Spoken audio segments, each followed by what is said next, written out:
Hello Technolovers, Amin Rais jadi gelandangan politik. Pernyataan tersebut viral di media sosial setelah video Amin Rais menyalami Prabowo Subianto. Gelandangan politik ini terkait dengan sumpah Gus Dur ke Amin Rais setelah dilengserkan. Gus Dur memberikan pernyataan keras ke Amin Rais yang melengserkannya dari jabatan presiden. Tampaknya ucapan Gus Dur kepada Amin Rais ini telah menjadi kenyataan. Ucapan Presiden Indonesia keempat itu seringkali benar. Banyak orang percaya bahwa Gus Dur memiliki kemampuan untuk meramalkan masa depan seseorang. Salah satu contohnya adalah Prabowo, yang sudah diprediksi Gus Dur akan menjadi presiden pada usia tuanya. Selanjutnya, ucapan Gus Dur tentang Amin Rais terbukti sekali lagi. Lantas, seperti apa kabar Amin Rais sekarang? Pasti kalian penasaran kan? Mari kita simak ulasan mengenai sepak terjang politik Amin Rais dulu dan sekarang.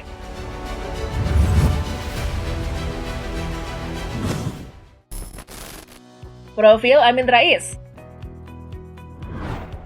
Amin Rais lahir pada 26 April tahun 1944. Ia merupakan anak dari pasangan Syuhud Rais dan Sudalmiah. Amin Rais dibesarkan di keluarga yang aktif dalam organisasi Muhammadiyah. Amin Rais menikah dengan Kusna Sriyati Sri Rahayu, teman masa kecilnya pada 1969. Mereka memiliki 5 anak, Ahmad Hanafi, Hanum Salsabila, Ahmad Mumtaz, Tasnim, Fauzia, dan Ahmad Baihaqi. Amin Rais belajar dari tingkat dasar hingga menengah di Sekolah Muhammadiyah di Solo. Setelah lulus SMA, dia pergi ke Fakultas Sosial Politik UGM. Amin Rais menamatkan kuliahnya di UGM pada 1968 sambil bekerja sebagai aktivis.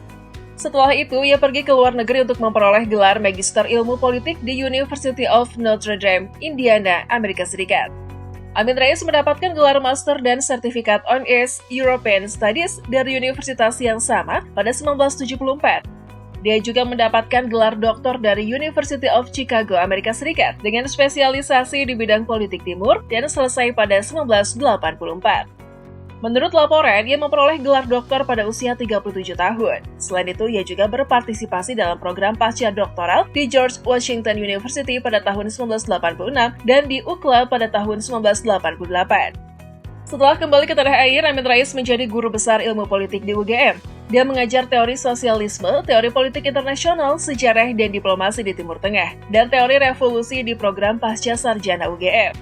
Selain itu, Amin Rais adalah Direktur Pusat Pengkajian Strategi dan Kebijakan Yayasan Mulia Bangsa Yogyakarta. Organisasi ini menyidik dan menyelidiki kebijakan yang diperlukan untuk memperkuat negara, seperti masalah strategis yang berfokus pada memperkuat pilar-pilar kehidupan masyarakat Indonesia. Amin Rais memiliki pengetahuan yang luas tentang hak asasi manusia dan demokrasi berkat pengalamannya selama bertahun-tahun dalam studi politik dan tinggal di banyak negara.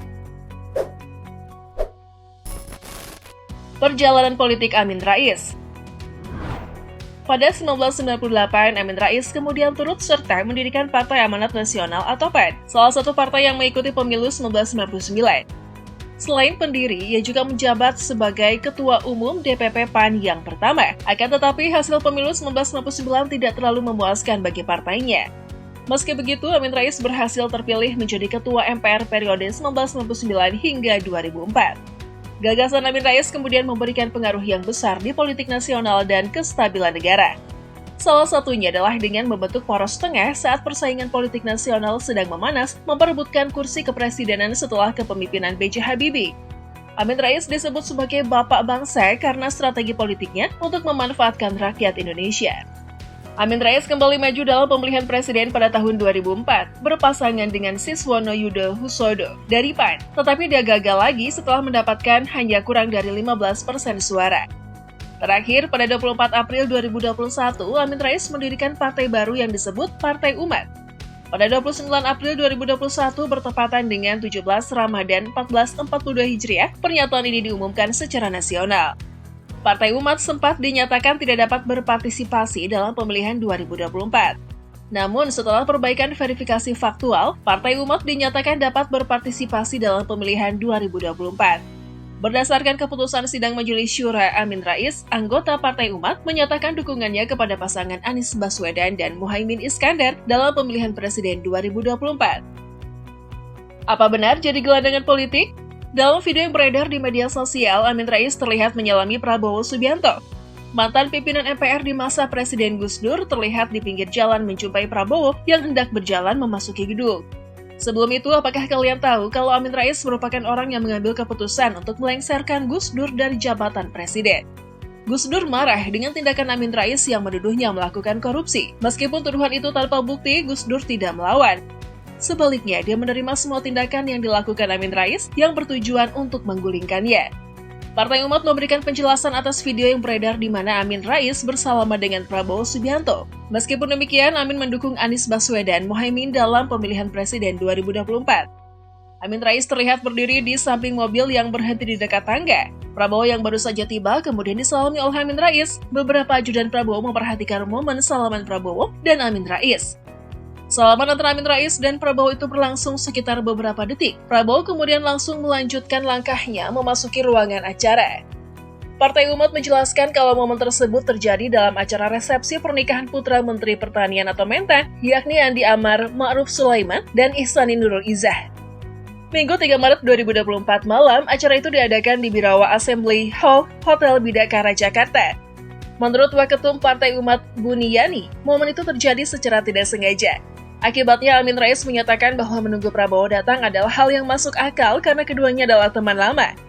Saya kira kebetulan saja ya, walaupun seandainya sengaja menunggu juga, itu tak lebih karena Pak Amin dan Pak Prabowo kan teman lama. Dalam agama Islam kita diajarkan untuk memuliakan kawan kita, apalagi sesama Muslim, kata Buniyani.